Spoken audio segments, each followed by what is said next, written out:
What's going on, guys, and welcome to today's episode of the Sonic Sling podcast. Today, I'm sitting with Mike Schmidt. Mike over here is the Chief Information Officer for Pinnacle Holding Company. Have had some couple cool conversations and decided to do the podcast together. What's going on, my man? Thank you for joining. Yeah, Adam, appreciate you having me. Yeah, for sure. So, kind of kick this off for us. So, tell us a little bit about your background and and what it means to actually be a CIO and just all the fun stuff, and then we'll kind of get the conversation started. Yeah, for sure. So, like you mentioned, I'm Chief Information Officer here at Pinnacle Holding Company. We have a number of different subsidiary businesses that, me and my team, we oversee all of their IT needs from infrastructure, help desk, security, regulatory, all that fun stuff. My background, technically speaking, is in networking. I was a enterprise grade network engineer for a long time, and I had the opportunity to come over to Pinnacle. I started with the company a couple of years ago now. I came in as their director of IT to help. We're a growing organization. They brought me in to really help lay that foundation for what a solid IT strategy for a growing business looks like. Um, Built a phenomenal team of people here that really they keep the lights on, and I'm just the guy that gets some credit for it. So it's really kudos to those guys for everything they do. But yeah, so I've been in the chief information officer role for going on about a year now here at Pinnacle, and it's really every day's a little bit different, right? Like I mentioned, we have a couple of different subsidiaries here.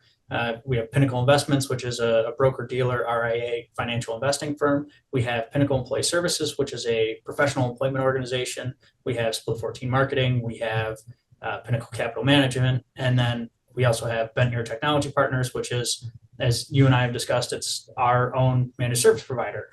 So given that, wide variety of different businesses, from a IT perspective, there's a lot of different pieces that we need to wrap our arms around. Everyone has different needs from a systems and infrastructure perspective. We have different regulatory requirements that we need to meet and different cybersecurity regulations that we need to comply with. So it's every day is a little different. It's cool. So, from your perspective, a CIO versus a CTO, well, what is the key difference between both of those roles, do you think, and why is it that like a CIO fit for you better? Yeah, so I think your CTO is your guy who he's or gal who is the person who is making the technical decisions on down to the actual infrastructure itself or the tool set themselves of what piece of technology fits best.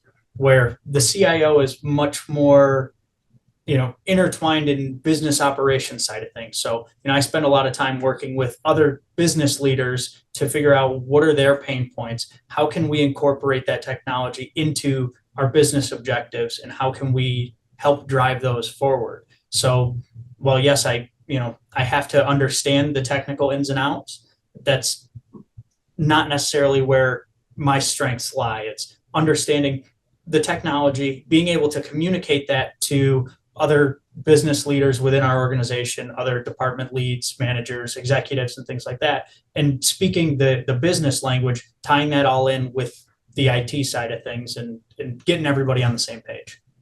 For sure. And it's interesting, I think having your hand in so many different type of industries due to the, nature of the business you're a part of, I think it gives you a lot of insight into what like where the world of cybersecurity goes, like how it affects different types of people. I'm curious from your perspective, like what have you seen like the most common, I guess, like I would say not just threats, but the most common issues or challenges that like most companies in any industry come to face when it comes to like developing a proper security stack or just doing what they need to do properly from, a cybersecurity perspective. Yeah, I think it's the challenge that everyone's trying to find an answer to, right? It's security is becoming so much more involved than it used to be, because I think that the biggest problem that we're up against is the barrier to entry for cyber criminals at this point. It's so low, with AI and some of these other things that make it very easy for you to go and basically pay to play to perform these types of malicious activities that can threaten a business. It makes it really challenging for us. So it's really kind of understanding how do we need to position ourselves to make sure that we understand the risk that we have. So where are we most vulnerable? So whether that's components within our stack that we need to shore up, or what does our cybersecurity plan look like for how we're educating our users and making sure that it's a true cybersecurity plan, right? You know, a lot of people, it's, oh, well, we do some phishing simulation, we do some, we do some security awareness training over here, but how does that all tie in together, right? Not just having these one-off pieces that, yep, we check the box and it's done, but building a cohesive plan that you get the buy-in from the end users who are required to go through this training or perform or interact with these phishing simulations, and then the buy-in from the leadership that they can see the value and why it is we're doing it. And why do you think? I'm curious. Like, what are the commonalities in between everything? Because I only ask that because a lot of people from a industry to industry perspective might talk about like, oh, my industry is so different. My industry is completely different. And in my head, I always come to say like at the end of it, security.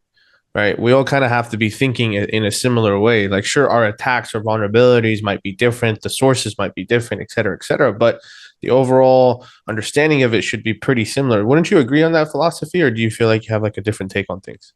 No, I think you hit it right on the head, right? Security is security. And you get into these different industries where it's, take us, for example, we have financial sector experience and we deal in that world a lot, which you look at that, and especially people from the outside world who aren't in the security space or in the IT space, they look at that and they say, well, that better be really secure. But you go and talk to a small business down the road that they're not dealing with sensitive customer data. They don't have people's financial information. They say, well, it's not that big of a deal. It doesn't really work that way. Going back to what I said earlier about kind of that barrier to entry, right? You're finding that because that barrier is so low, Anybody could get hit. Exactly. Any organization is at risk. So it's just a matter of how much do you really want to make sure that you don't lose it all, because it's a very real thing. It's scary, but it's the truth. I mean, I had a friend of mine who had his Facebook ads account hacked, and he has a small business. It's him and his partner, maybe two people, and his marketing. And then like he woke up because he saw like I think like a charge on his Amex for like God knows how much, $10,000-$15,000, and he's like, "What is this?" Thankfully, yep. American Express got his money back. But I mean, like that just goes to show you that it's real. Like, and he works from home. He's technically not even a quote unquote, like, you know what I mean? Like business, like from a, it's just, might as well just be his own job. But it's still something that he had to go through. And I remember having a discussion with him and he was like, oh, I didn't expect like me to get hacked. Like, why the hell would they want me? I'm like, it's because like, you're an easy target. Like they set up his pixel on multiple different websites and they ran ads and spent like $15,000. So they just got a ton of like traffic for free, and it happened, and so it happens, so it's like, and I see it more and more where no matter the size, you're more likely going to get affected. I'm curious, like, why do you think people ignore these things? They don't want to care about it. They just don't think it's like a big deal until it gets hit. Like what? I think it's a combination of a couple of things. The first is the mindset around cybersecurity was always for so long. It's all the big players, the people with millions or billions of dollars that could be exploited. Those are the companies that people want to go after. So you have that piece of that was how everybody approached security, was the bigger you are, the more at risk you are. And you have that coupled with business owners that don't necessarily understand the space, and things are working well enough as is, and we haven't had anything happen, so it's not broke. Why do we need to fix it, right? And so it's that combination of educating and making sure that they're aware of the risks. And it's tough because you don't want to. You guys know you're in the MSP space, right? And just putting that on for a second, you don't want to sell on fear, but it's a darn good motivator. I mean, when you can sit down with someone and say, look, it's not an if situation. It's more common that it's a when situation. So how are you going to react when that happens? And putting it into terms that they can comprehend. When you go to a business owner and say, what do you do tomorrow when you can't open? Now they say, well, wait a second, let's talk about that. Right. So it's breaking it down in a way that they can understand it they now see, okay, there is a risk associated with it. And then the flip side is, okay, there's a value in investing in having these security controls in place. It's no different than you put a lock on your front door. So when you leave for the day, you make sure no one's walking in your front door. It's Yeah, the yeah, same concept. yeah. It's crazy because not to take this into like a whole like dark conversation, but I think of a time where like we have chips in our brains and anything and everything is hackable, and if somebody decides he doesn't like me, he's put in some code and Yeah. Yeah. take care of the problem. So it's like it's I think the more and more as technology becomes like embedded into our day-to-day lives, it's getting crazy because literally everything now is like is somebody who has no like certain skill set can come on and use certain tools and become way better at their job. So we're definitely advancing as just a group. But I think over the next couple of years, I definitely see people being forced to look into these things because now the things that they need to protect are a lot more personal than before. You Oh, know what I mean? absolutely. So it's like because you got companies before were like, oh, we're gonna protect company data. Now, if we're in the business like in the MSP world, we're like B2B, but sometimes we don't even think of it like from a consumer standpoint too, where it's like there's a lot of technology evolving where there's a lot of data and a lot of like your own safety measures as a human being that's like being out there exploited and could be exploited if somebody just decides to, you know? Yeah, I think that's a really good point you bring up of, we think of it a lot of times of, well, we're protecting the business, right? Or, the business that is from an MSP standpoint, our client. But there's bigger effects of an event like this, right? Yes, the business is hurt, but what about those individual customers that interact with that business? How does that impact them? So Yeah, there's a lot more responsibility on our part to be good stewards of the overall community, not just the business community, but the people that live in quite literally in the community and are patrons of these organizations that you don't want to see anybody get hurt by this type of thing. So we're looking out for more than just the businesses at the end of the day. for sure. So I'm curious to shift the conversation. So with the rise of remote work, a lot of people are starting to work, remote and work from home is becoming a big thing. Yeah. And the question comes up is like, how do we, get these guys secured? I know there's solutions like, SASE, Secure Access Service, Edge that provides you certain, security measures to be able to secure your end users that work from home. But from your perspectives, like what strategies do you recommend for ensuring the security of remote employees and like just their overall infrastructure and devices?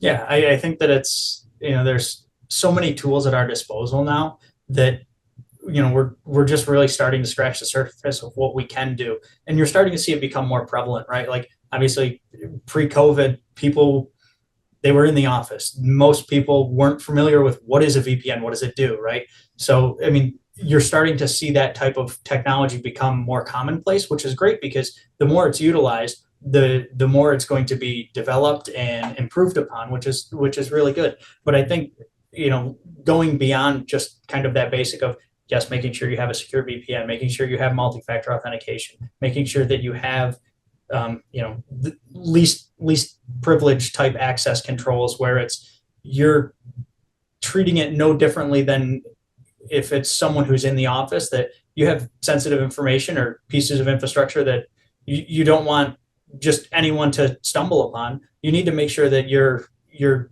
starting it at the ground level and building those controls to kind of be your building block for all of these employees that are out in the world, and leveraging, like I said, some of these tools.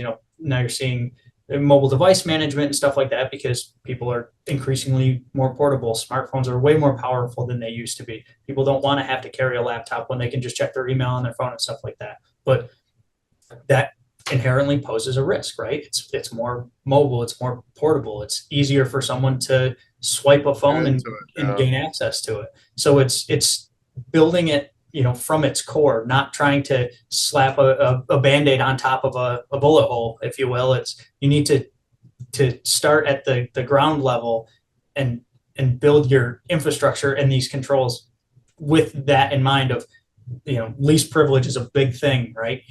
You don't want someone in HR having access to someone in, say, payroll, right? They don't need the same information, and keeping that segregated. Sure, sure. How often do you feel a company should like review their security stack? Personally, I think it should be done as frequently as possible. And obviously it's a difficult answer because different organizations have different resources available, but because this world changes so quickly, you need to always have your finger on the pulse of what's going on in the world. And that includes what's going on in terms of what's available for security stack and security services and things like that. So, I mean, like for us, for example, we review our security stack, our business continuity plan, all of that stuff at least twice a year, if not more. Because, Really? Where yeah, like you go through your stack and you're like, hey, are these technologies still where we want them to be? yes, Oh, wow. Okay. yep. Interesting. Because, like I said, it changes so quickly.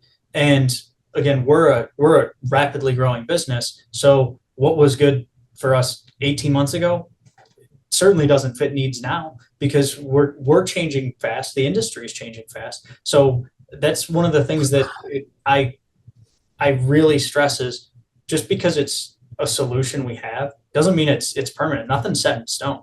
And again, going back to what do you have in terms of resources to be able to do that, that's a big factor. But I would say at a bare minimum, you need to do this once a year. So, how do you keep a pulse on like what's like prevalent out there and what's actually going on in the industry, especially like, having to run an entire company? Yeah, it's a lot of this, right? It's a lot of conversations with other professionals. Yes, I mean, obviously reading articles, keeping up in what's going on in the world and things like that, because that all plays a part. But I think that the most value is in having conversations with other people in the industry, people who have different experiences, work in different industries or the same industry that you can just, hey, you know, let's have that conversation. You'd be surprised what people will tell you over lunch or over a beer after work. It's a really unique community, the IT world. A lot of times you find that in certain business sectors, people are really kind of closed and private and they don't want to share knowledge. And I don't know if this is your experience, but from what I found, it's totally different. People love to talk about what they're doing because at the end of the day, we're all trying to elevate the community, right? We want to Figure it help out. everybody succeed. And it's a smaller community than people think. The number of people I've had conversations with it, I was at a different company, they were at a different company. We met, kept that line of communication open, and 5, 6, 7 years down the road, now we're back together talking about something different, but we knew each other already. We had that conversation. We made that connection. So leveraging those people, professional networking groups are another great one. There's millions of conferences that go on, right? It's all the time I'm getting, hey, come to this conference, this trade show, all those things. All of that information is, I think, just immensely valuable. Yeah, yeah. And I think in any industry you're gonna find a mix of people because like doing the podcast, I found people some to be super open and some to be like, hell no, this is like the last thing I'm ever gonna do. Right. So it's a mix, but I agree keeping up with the community. I mean, this is why we're doing what we're doing here. Keeping up with the community is like super, super important. Um, so when it comes to I like to ask this because I'm always curious on the approach, especially from somebody like you who's more on the visionary side of things and like actually understanding how to break down the communication barrier with technology and your end users. How do you approach the balance between security measures and user convenience or productivity? It's always a tricky one, right? And it's every time we have to have that conversation of, okay, this is something we need to do to make us more secure. It's now you got to figure out how you're going to go fight that battle, and it's a problem everyone has to face, and it's not easy. But I think that the way that I approach it, and where I've found the most success is coming up with kind of your game plan and get your big ask list, right? Build out your list of, hey, these are non-negotiables. We have to do this. And your basics, right? You need MFA, you need strong passwords, you need security awareness training, whatever they may be. And then start to sprinkle in some of your, boy, it'd be nice if we had, A, B, and C, and build out that list, because now that gives you the ability to kind of approach it and give the person sitting on the other side of the table some leverage. You go into that conversation and say, hey, this is my list of 10 items that we got to get these done. And you know in your head that really two or three of these are, we have to do them. The rest of them, if we get them, awesome. If not, it's not going to make or break us. Hmm. And then you give them the ability to kind of control that narrative and say, well, all right, you say we really, really need these. Cool. These next three, pick two, and then the rest of them will be next year or further down the line. So you kind of Like give finding them that sense of, compromises. yeah, you're building in a compromise, right? And that's what it comes down to at the end of the day. Because It's like being married, huh? yeah, I hope my wife doesn't watch this. But that's one of those things that, because no one likes change, no one likes inconvenience. No one wants to have to do any more than they've already been doing, because at the end of the day, IT is viewed as, a lot of times, it's an afterthought, right? We're here to keep the lights on, and when things aren't working, we know about it, but don't go bother someone and ask them for a pat on the back, or just to hear, "Hey, yeah, you guys are doing a good job." This is not the world we live in. You're not going to hear that. So you Yeah. need to have that It's not like conversation. sales and marketing, you know? Exactly, exactly. So that's, I mean, that's been my approach, and I found it does work really well. And do you win every time? No, absolutely not. But knowing when to really say, hey, no, this is one we need, and this is a battle I'm going to fight because it's the right decision. Knowing when you can dig your heels in, knowing when, all right, we need to give a little bit here, but always approach it with a plan, right? Nothing is a, hey, we need this and we need it yesterday. If you're, forward thinking, and you can say, hey, this is something we need, this is the path to get to this point. Okay, that's usually something that's received much better than, oh, oops, we dropped the ball, or hey, we didn't think about this and now we're scrambling. And Not then just we from need it now. non-technical people, but from the technical side of things. If you drop something on your team and say, hey, we need this done yesterday, you're not making any friends. Yeah. It's like it's like nobody likes you, and then you come and ask for a favor. Exactly. It's so funny how that works. Um, so finally for me, my last question for you is like, so what advice would you give to, aspiring, IT and cybersecurity leaders or professionals looking to make an impact in the industry? Because like you said, it seems sometimes that the work that and the effort that's put in is kind of looked upon as like an extra expense. So how does somebody kind of build their recognition or build their name and kind of get their position earned in the Yeah. space? I would say the biggest thing is broaden your knowledge. Especially in the tech space, people are sometimes very laser focused. They love what they're doing, and to them, that is the most important thing in the world. But understand that you are a small piece of a much bigger machine, right? So broadening the knowledge of not just your technical skill set, but understanding the business objectives, understanding how the different business units work with one another, because it allows you to have those conversations and to really break things down and put it into terms that non-technical people, business leaders, or other individual contributors, that they can understand. So I think that's a really important piece. And I would say the other one that I tell people this all the time: never say no to a conversation. It's so important. I mean, I'll tell you just a brief story. I mean, my background of coming to Pinnacle, I was a network engineer. They came to me. They had a job posting. They said, we're looking to hire a network engineer. I said, sure. I was ready to make a change. Came in, sat down with them, went through the interview process. We got to the end of that, and I'm a pretty straight shooter, and I looked at the hiring personnel there, and I said, hey, I appreciate your time, but you guys are trying to hire a network engineer. That's not what you're looking for.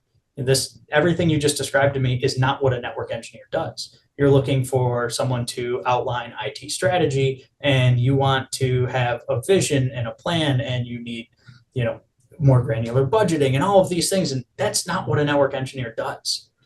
And they turned that around on me and said, well, cool. Do you want that job instead?